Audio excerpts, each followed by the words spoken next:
Hello, everybody. I'm trying to bring energy. um, my name is Hekaeli Gilliard. I am a Chevening Scholar 2023-2024. I'm also a Chevening social media ambassador, and today I'm with my friend. I will let him introduce himself. We are coming from the same country. We are Tanzania, Cheveners. So Yeah, hi everyone. My name is Josephat Hema. I'm a Shivina or Chevening scholar as well from Tanzania. I had just graduated from Swansea University. I have a Master's of Health Data Science. So yeah, 2022, 2023, that was my program year. Congrats. Thanks. So he has a master's, guys. He has a master's. Yes, I do. Yeah.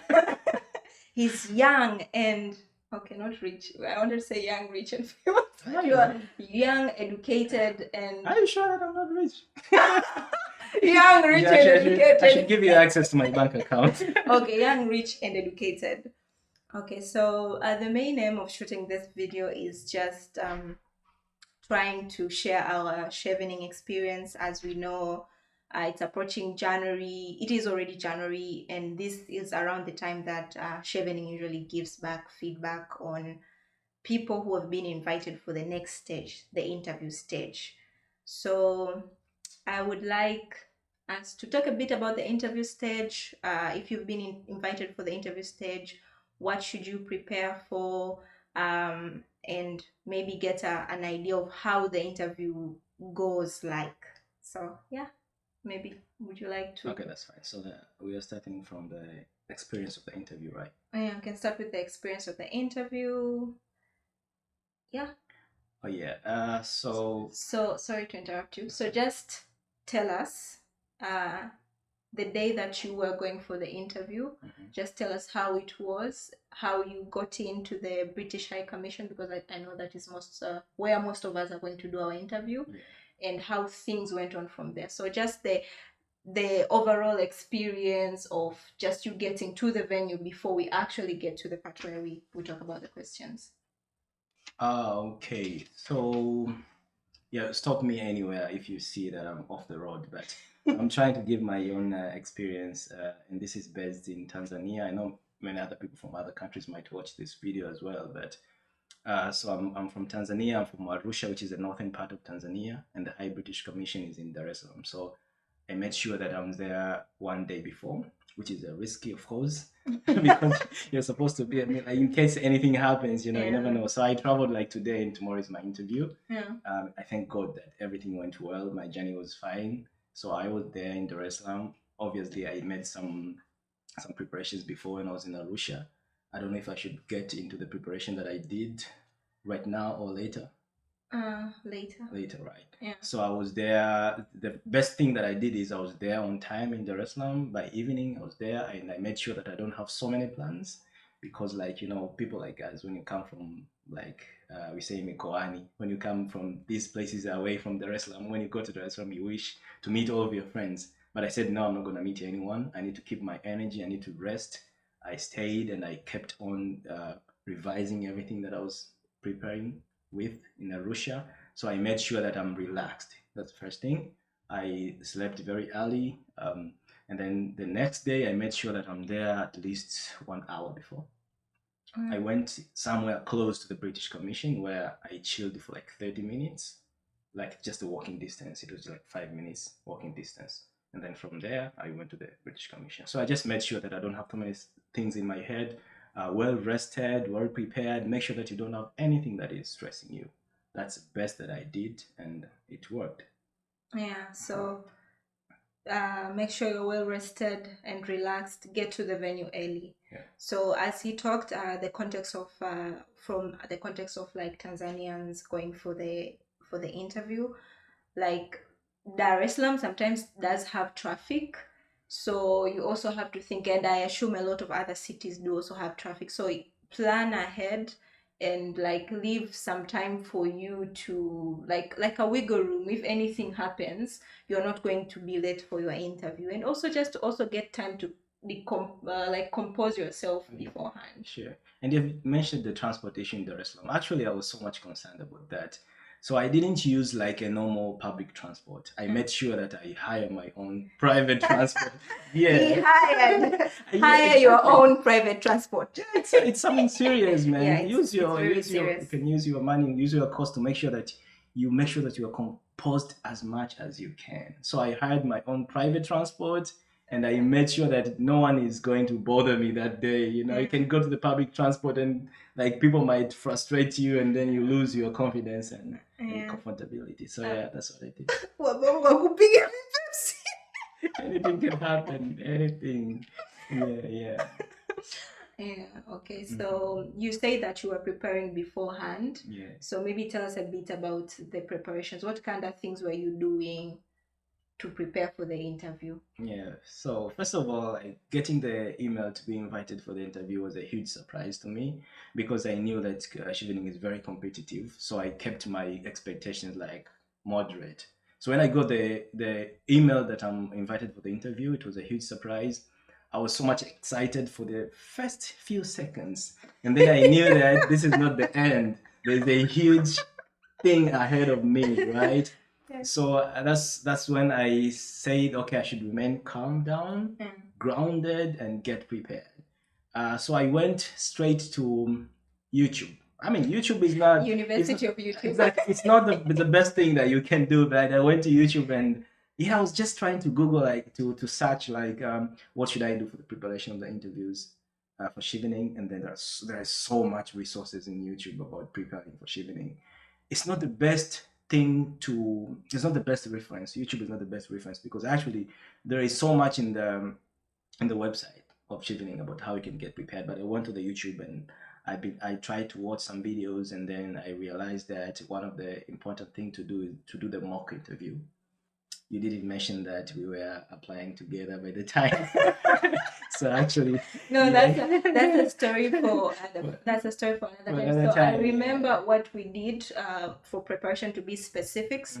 The first thing we did is we reread our essays. So I think you should first reread your application, remember what did you write, and like then prepare for an interview because they've called you because what you have written has convinced them. So if they have any follow-up questions or if they see any like maybe loopholes, they would have found them from your like written essays. So first reread your essays. Don't go into the interview and they ask you something that you wrote and you don't remember.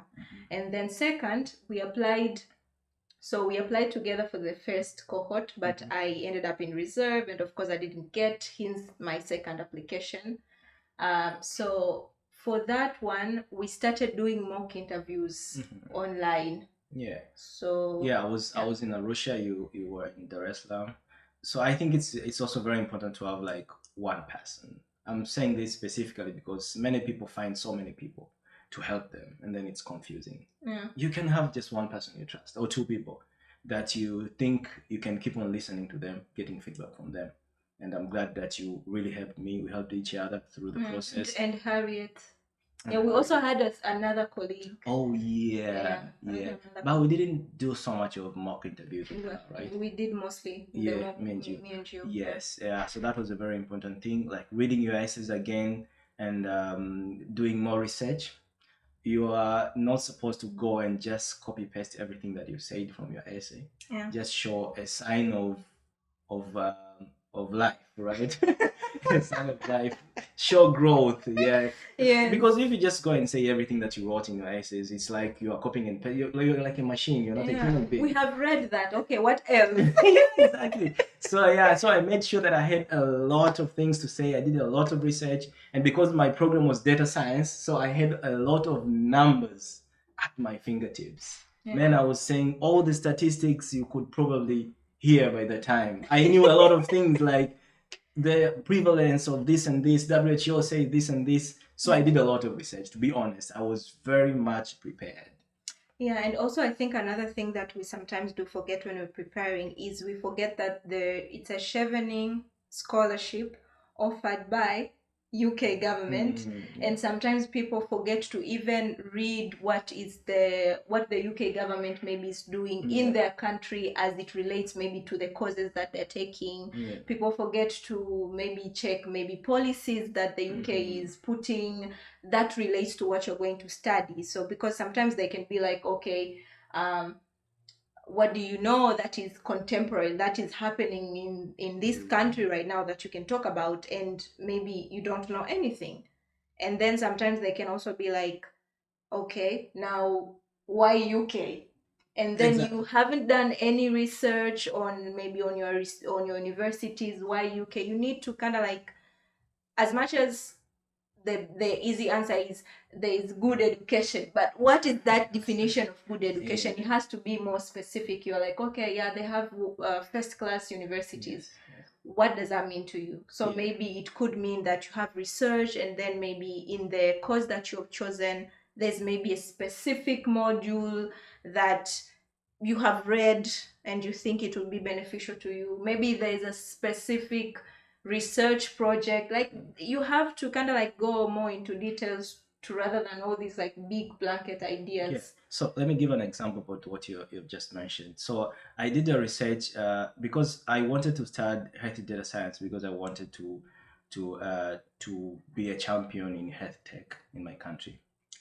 So I had to pass through to see what is happening in the UK as far as innovation in healthcare is concerned. And I knew a couple of things which I actually mentioned during my interview, and actually in one way or another, I think they also added some value. Yeah, so I mentioned that the United Kingdom was one of the few countries to detect the presence of new Delta variant of COVID-19 by the time. Yeah, Yes. 2023 was it? Yeah, exactly, 2022. Oh, 2022. Yeah, so it was detected in 2020 actually. Yeah. Yeah, so I say that, I mentioned that, but also I did some research on my university about the projects which are ongoing in the university. For instance, there is the so-called SAIL data bank, which is one of the biggest repository of health data in the United Kingdom. I said about the research which were ongoing by the time in the university specifically. So these people saw that I had done a lot of research, and I have reasons to say that why I want to go to United Kingdom and why I want to go to Swansea University, because specifically I knew exactly what I want. Yeah. So that really adds value. But you can go further and like not only in this academic part, you can also go on the social part. Social part, Like, yeah, you want to go to Swansea. I'm a football fan. I know there's a good football club over here. Yeah. I will socially at some point I'll be going and watch football match. Yeah. I've gone only once. You see, Yeah. I love poetry. This Swansea is You not. also chose Swansea because of Dylan. Dylan Thomas, Thomas, the writer. who is a very popular poet. And Yeah. it's like, if you talk about Swansea, you talk about Dylan Thomas. I mean, it used to be known as a town of poetry back in days. Yeah. Now it's changed a little bit, but still you can see Dylan Thomas everywhere, right? And I didn't visit Dylan Thomas at least after like 6 months or something. So I didn't know where Dylan Thomas statue is. Yeah, It's but okay. yeah, exactly. So It's those kind of okay. stuff, they really adds value and life to your interview. Yeah, they also add a touch of personality. So, for example, imagine just think if you were on the other side of the people interviewing, and everyone comes and talk more or less the same things. Then your mind is like, you're not going to be able to remember. But if somebody speaks about something that is like very personal to them, if they speak about different things that kind of like moves them, it's very easy to remember. And it's just a way how humans get touched by personal stories. And at the end of the time, as much as it is an interview, you are telling your story. So you want your story to resonate to the person who's listening to you. You want them to see that it's a story that should go further and further. It's a story that should be told like more often, or maybe you should make like another volume of the story. Yeah, exactly. So, and when I was saying about like making sure that you show a sign of life growth, so there are some things that we write in our essays, like I'm doing a certain project. But make sure that when you go at that time, give the update of what has been happening. Like this project, has it ended? Is it ongoing? What are the success of the project? What are the challenges you're passing through? What are you looking forward to do after doing that project? Because these people, they read our essays, they do research. When you go there, they know you, they know a bit of your information. So